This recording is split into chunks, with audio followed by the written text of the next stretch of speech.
Ya. Yang pertama adalah jihadun nafs, ya. Berjihad menentang hawa nafsu hingga nafsu itu hijrah, hingga tujuan kita ini bukan memuaskan hawa nafsu namun hijrah kepada Allah Ta'ala. Baik, yang kedua adalah muhasabatun nafs atau muhasabah, sampai nafs kita bertaubat kepada Allah Ta'ala. Baik, yang keempat adalah tadribun nafs, yaitu melatih nafsu, ya. Ini adalah nafs yang dimaksud adalah nafsu syahwat, ya. Nafsu syahwat. Dan penyucian syahwat manusia dari kotorannya adalah satu dari 4 metode tazkiyatun nafs. Baik, ya. Jadi tazkiyatun nafs itu ada 3 tahapan, hadirin, ya. Yang pertama adalah jihadun nafs, muhasabatun nafs, dan tadribun nafs. Nah, 3 tahapan ini merupakan bagian daripada tazkiyatus syahwat. Ada tazkiyatul akal, yaitu pembersihan akal manusia dari, ya, doktrin-doktrin yang batil. Misalkan doktrin batil, penyakit ini tidak ada obatnya, penyakit ini tidak ada jalan kesembuhannya. Itu doktrin batil, hadirin. Penyakit ini akan membunuh Anda dalam 2 pekan.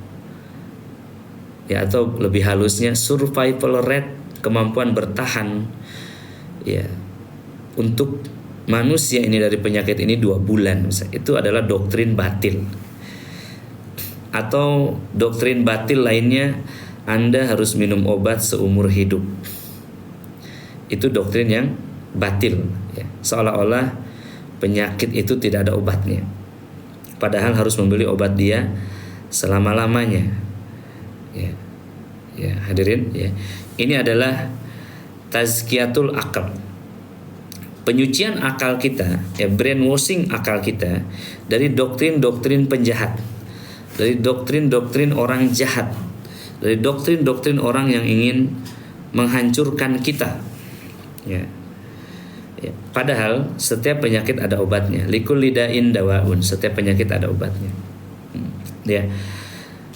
Termasuk doktrin yang berbahaya, hadirin, ketika dikatakan kanker ini metas, padahal yang terjadi bukan penyakit yang pindah namun setan yang berpindah-pindah, ya. Termasuk doktrin yang berbahaya, ini segera harus operasi kalau tidak akan meninggal. Doktrin-doktrin yang ada di dalam akal manusia, ya. Penyakit ini ganas, berbahaya, sehingga Anda harus segera melakukan tindakan ini dan itu. Ini tazkiyatul akal. Kita harus membersihkan akal kita dari doktrin-doktrin yang mengerikan tersebut. Baik, ya.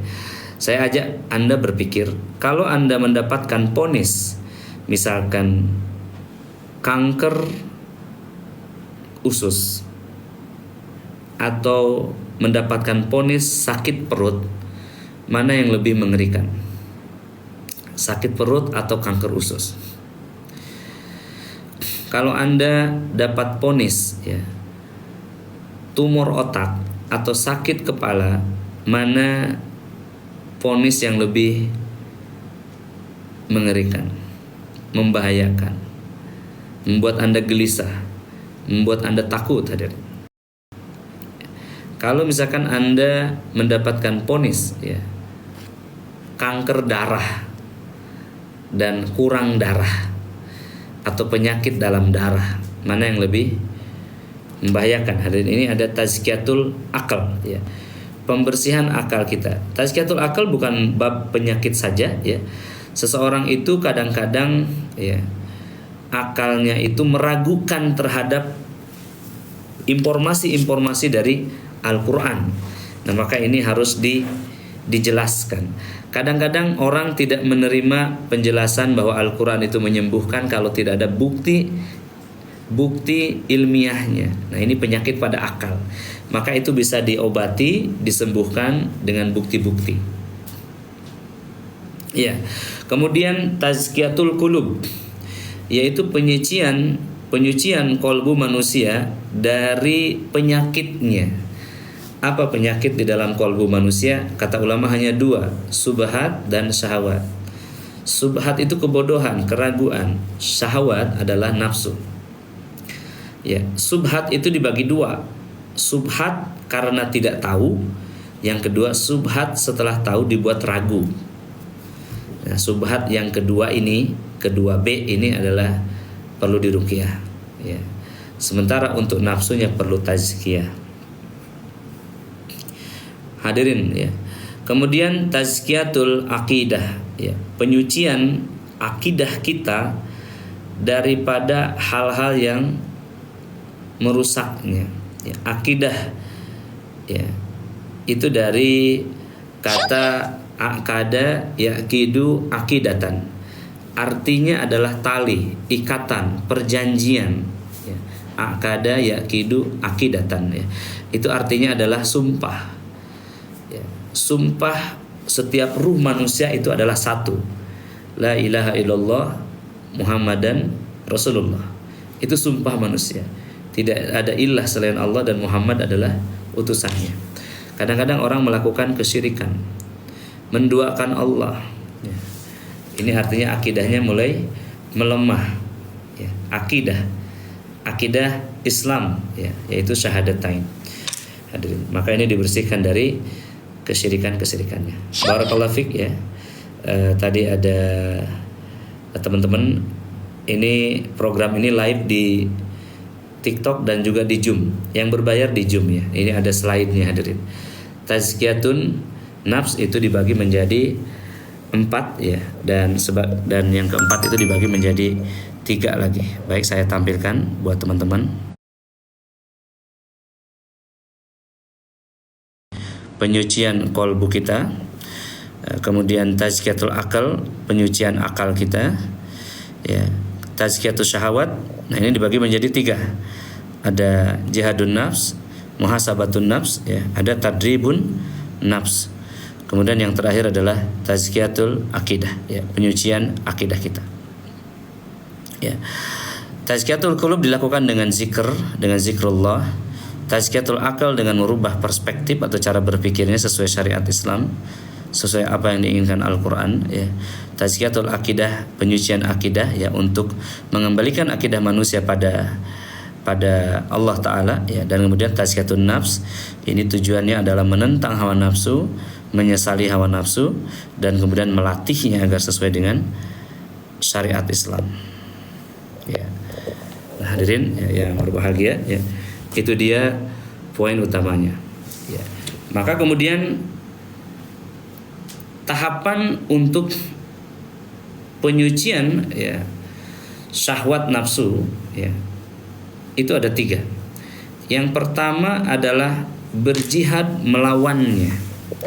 Jadi nafsu itu cara menyehatkannya, menguatkannya bukan dengan memanjakannya, tetapi dengan berjihad untuk menentangnya, ya, dengan memeranginya. Jadi dalam syariat Islam hadirin, ya, nafsu itu bukan dimanjain, tetapi diperangi. Ya. Siang hari saya melihat minuman ini. Ini di dalam kulkas, dingin, tenggorokan kering, dan saya lagi puasa. Apa yang harus dilakukan? Meminumnya atau menentangnya? Gimana jawabannya? Jawabannya adalah menentangnya, memerangi keinginan itu. Hadirin, ya. Baik. Melihat mobil di tepi jalan. Mobil di tepi jalan, ya, mesinnya nyala, kuncinya di situ, ya, mereknya BMW, Mercy yang baru saja keluar, atau Range Rover mungkin, atau Jeep begitu, menyala nih, nggak ada orang itu. Kata nafsu, udah bawa pulang aja, setir aja. Ya, kata nafsu tuh. Bagaimana menurut Anda yang beriman? Mengambil mobil itu atau menentang nafsu itu? Nah, menentang nafsu itu. Ya. Hadirin, ya. Ada seorang wanita yang sangat cantik jelita dan dia menyerahkan dirinya untuk kita. Ya. Orang tuanya ridho, ya. Tetapi mereka, wanita ini adalah haram menurut syariat yang ada di dalam akal kita. Bagaimana menurut iman? Mengambilnya atau menentangnya? Jawabannya adalah menentangnya. Ya. Nah, ini adalah namanya tazkiyatus syahwat. Ya. Syahwat itu harus menentangnya. Di bulan Ramadan kita sedang melakukan tazkiyatus syahwat, tazkiyatun nafs, ya, di poin sektor syahwat, yaitu kita menahan nafsu kita dari makan, dari minum, dari marah, dari mendatangi pasangan kita di siang hari. Ya, setengah hari saja. Malam harinya bebas kembali. Hadirin, ya, ini namanya tazkiyatun nafs, ya. Dia harus diperangi. Kemudian kalau sudah terjadi dimuhasabahi. Ya, muhasabahi bagaimana maksudnya? Ya, disesali. Ya. Disesali lalu kemudian ditaubati. Jadi puncaknya daripada muhasabatun nafs itu adalah bertaubat. Kemudian metode yang ketiga adalah tadrib. Kita melakukan tadrib. Tadrib itu bukan menentang, bukan menyesali, tetapi mendidiknya, mengarahkannya. Gitu ya, mendidiknya atau mengarahkannya itu dia. Ya. Barakallahu fik, mudah-mudahan bisa dipahami ya. Jadi tazkiyatun nafs, ya, itu ada cabang-cabangnya, ya. Ada zikir, ini adalah penyucian untuk kalbu kita dari pengaruh-pengaruh sihir, ya. Kemudian tazkiyatul akli, ya, menyucikan akal kita dari doktrin-doktrin sesat manusia, ya. Ya, kemudian tazkiyatus syahwat, ya, menyucikan diri kita daripada nafsu, ya. Tazkiyatul akidah, ya, menyucikan diri kita daripada akidah-akidah yang menyimpang. Poin utama kita adalah